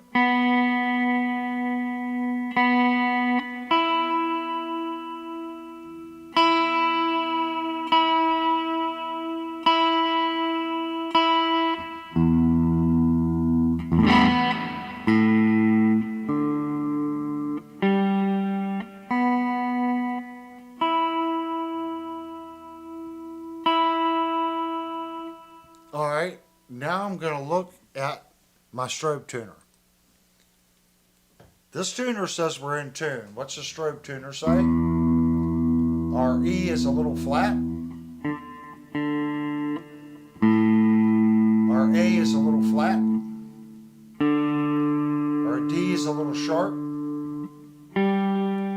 Our G is a little flat. Our B is a little sharp. And our E is a little flat. And pay attention to this tuner. It says our E is in tune. It says our A is in tune. It says our D is a little sharp. See, right there? It is showing that one. So let's detune.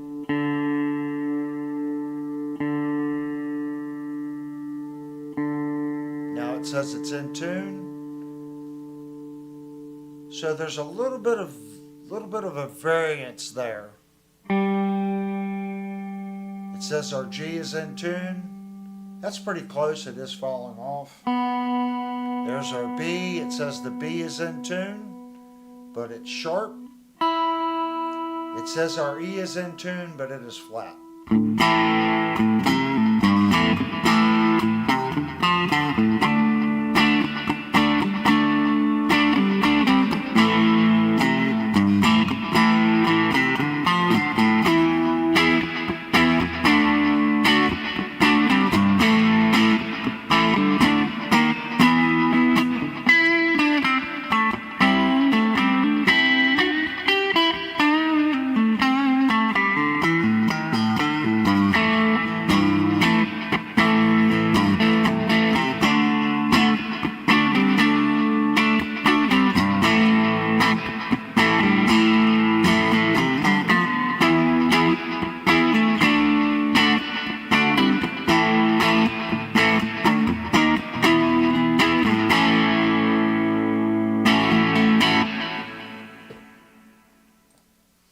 So I just want to point that out to you guys. I know Mikey said he wanted a nice tuner. I said, Peterson, is this tuner bad? No. Linnell wanted something stupid simple that she could just plug in to the guitar and she could just roll, see how it rolls up? Now it's facing me. So I could just... Well, Mikey bought the Peterson clip-on strobe tuner. Yeah. Well, the difference is this was $24. I think the Peterson's $50 for the clip-on. So you're paying more for the Peterson. This Peterson that I'm using here, this particular model, when I bought it, I think I paid $225 for it.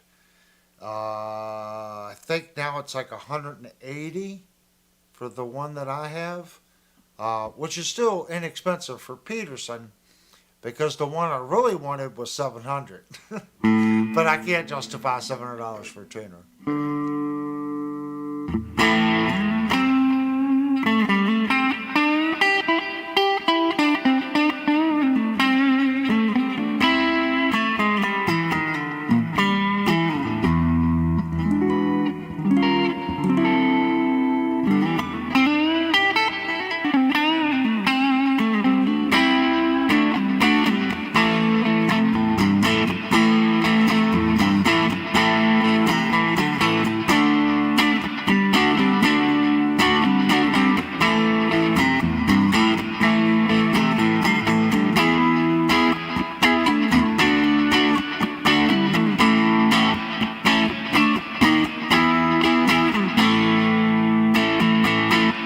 This guitar really does sound good, guys. I am so impressed with this guitar.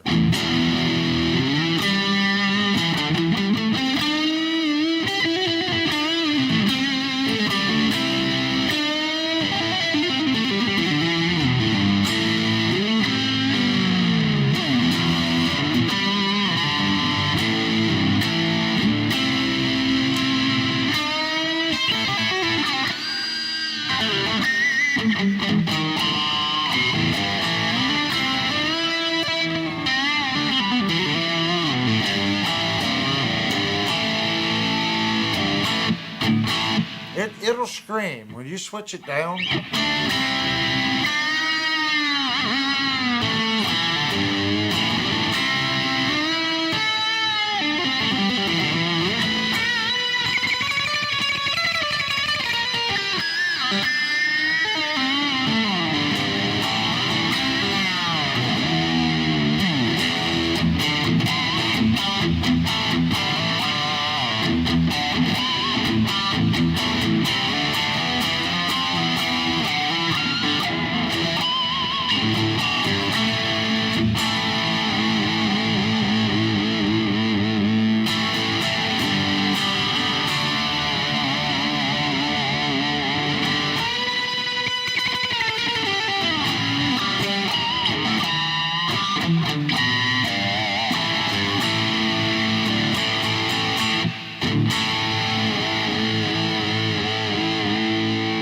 Tremolo works well on this guitar.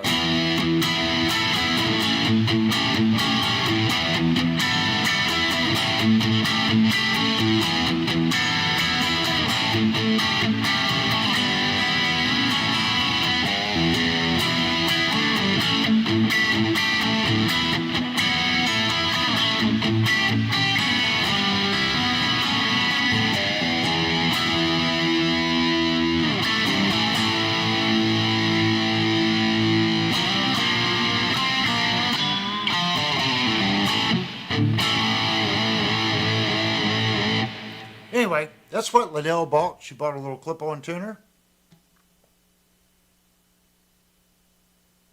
I've never owned one, guys, but I wanted to compare it to the Peterson. If you want to set up guitars and you want to do your intonation, keep in mind that little bit of difference right there. People go, oh, well, it's not that much. Well, there's a difference in the way you fret, too. That difference, that variable there, plus the variable of an inaccurate tuner, can throw your intonation out even further. Especially if you're inexperienced and you don't do it a lot. The better your equipment, setting up your guitar, the better your end result's going to be.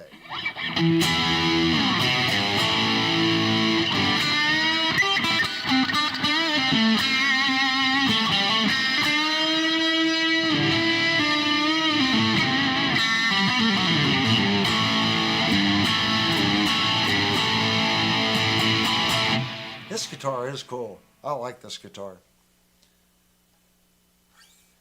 Time Surfing Alien. If you guys don't know, won this guitar tonight. If you're just new checking in.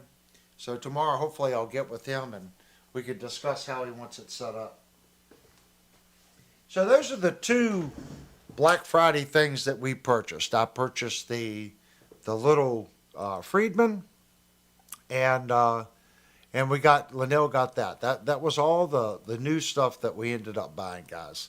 So I don't know what did you guys get something? What was your all's best deal that you got on Black Friday? Anybody want to chime in on that? That I think the Friedman for $99. That for me was a score. I think I scored pretty good on that. That's just my personal thought. I think I did pretty good getting the Friedman for $99. I'm looking to see if anyone else got a good deal. I did get the case, $10 more. So mine was $60. I see Birdman said something about $60. Yeah, Mikey said his was like $39, but he got the case for $10 more. Cool. Got Lori a PlayStation Portal for $100. Well, we ended up, well, I can't say it because someone is still here. We got something for somebody. Can't say it in case they're listening. Just a Boss TU-12 for doing intonation. Maybe the Peterson is better. I'm pretty sure that the Peterson's a standard. I hate to say that to you, Steve, but I'm sure the Boss was cheaper. I can guarantee you the Boss was cheaper. I could type it in, TU-12. Let me see. Boss TU-12. Yeah, I know this pedal. There's nothing wrong with that pedal. The Peterson is on another level. It really is.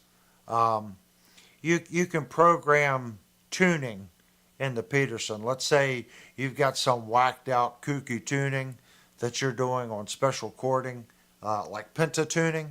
If you know what pentatuning is for the penta stringed guitars, you can program a pentatune into this down a half step or up a half step. You can pre-program all those alternative tunes in to the Peterson. And when I say alternative, there are people that will tune their B string a couple cent down. Eddie Van Halen did it. So instead of always wondering if you're right, you can go into the Peterson and say, okay, I want my B string to be 4 cent off negative to standard tune. So when you go to that model, it will always give you the Eddie Van Halen tune. There's another way of doing that tune. If you don't know, Eddie didn't tune his guitar, even though he did down a half step a lot. When he would tune his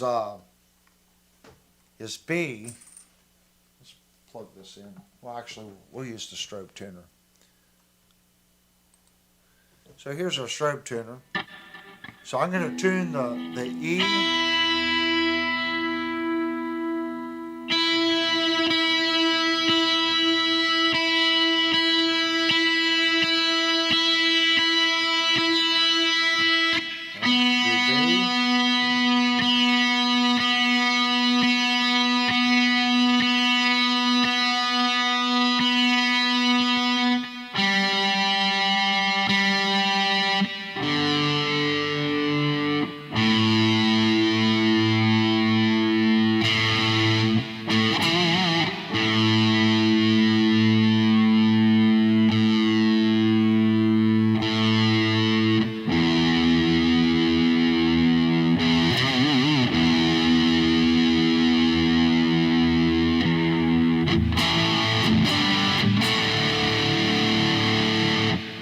According to the Peterson, I'm in perfect tune.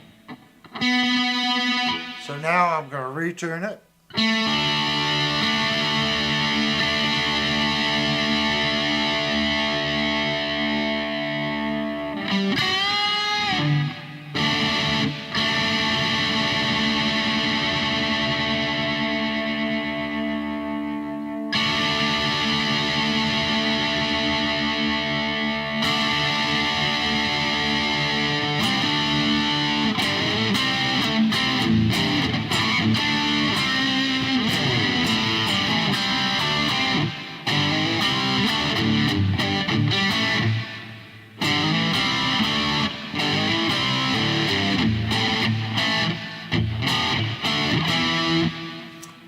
Can't remember it.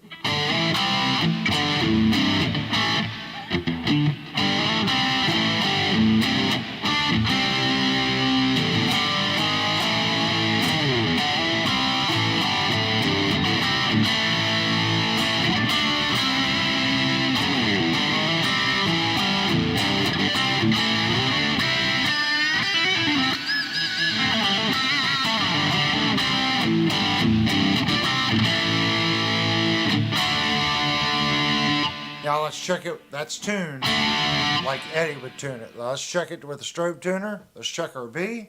So it's actually sharp. You see where our E is?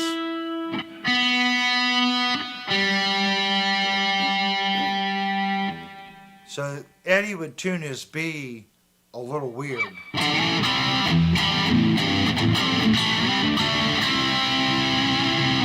And when you're doing this pull,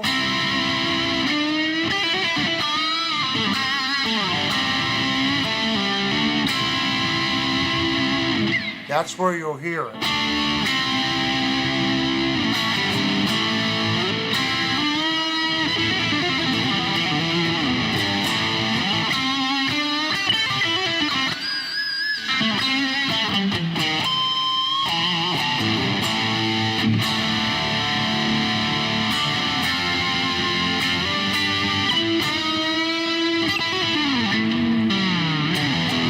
You'll hear it a lot right here.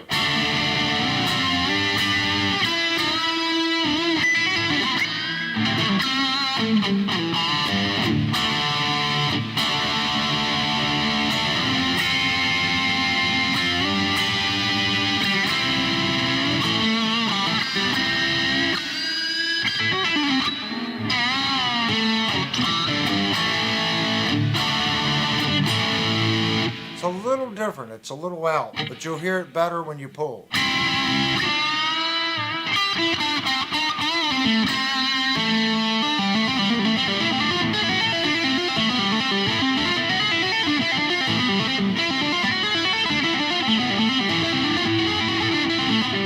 Been a long time since I did that stuff.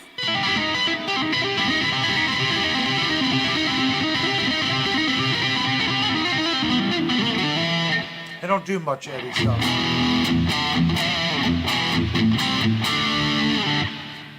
What's the one? You also hear it on the chording like this.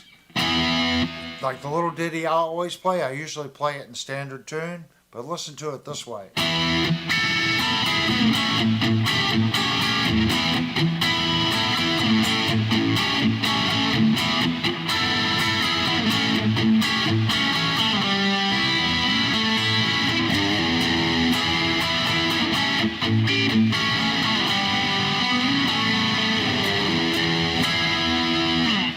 It rings out different.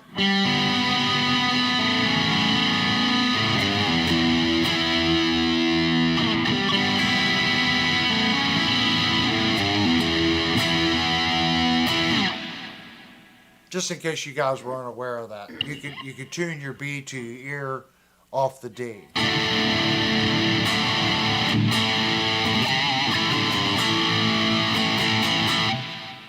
I'm gonna miss this guitar. It's a good playing guitar. Okay, guys, I think we're going to end it for tonight. I do want to thank everyone, especially if you watched the video that was released tonight That is our last video on the Firefly. If you're curious what that guitar actually sounded like, we did a live stream, and it says we play the Firefly with guitar heads pickups. Go back, watch that stream, listen to the guitar. If you have that model and you bought pickups for it and they don't fit, go back and watch the 4 Series video. I show you how to modify standard pickups to fit the guitar and some other things we did to make the guitar more consumer friendly. Now you don't have to pull the cover off on the back to put strings in it. It just works. We also did a really good clean on it, and I show some little things that I use here on my personal guitars that save money. Sometimes guitar labeled products sometimes are very expensive. There's other products that you can use that are the same price, but you get a lot more of it, if that makes sense. It's not like a little guitar polish bottle.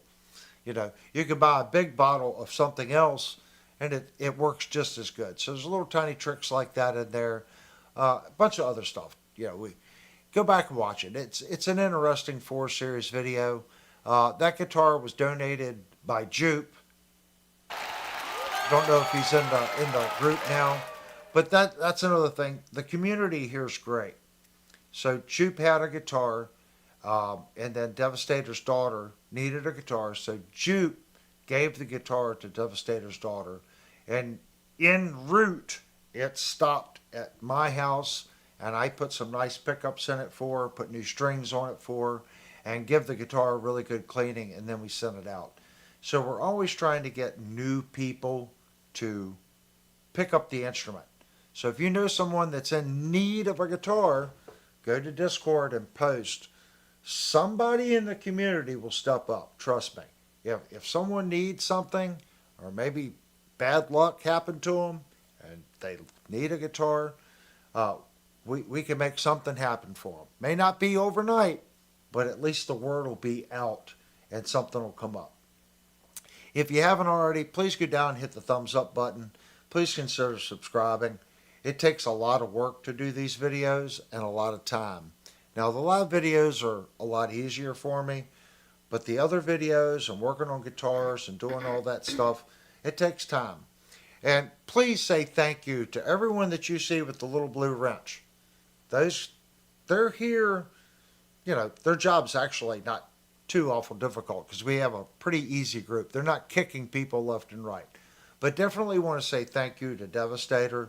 He does a lot behind the scenes. He's the one that runs the Discord server.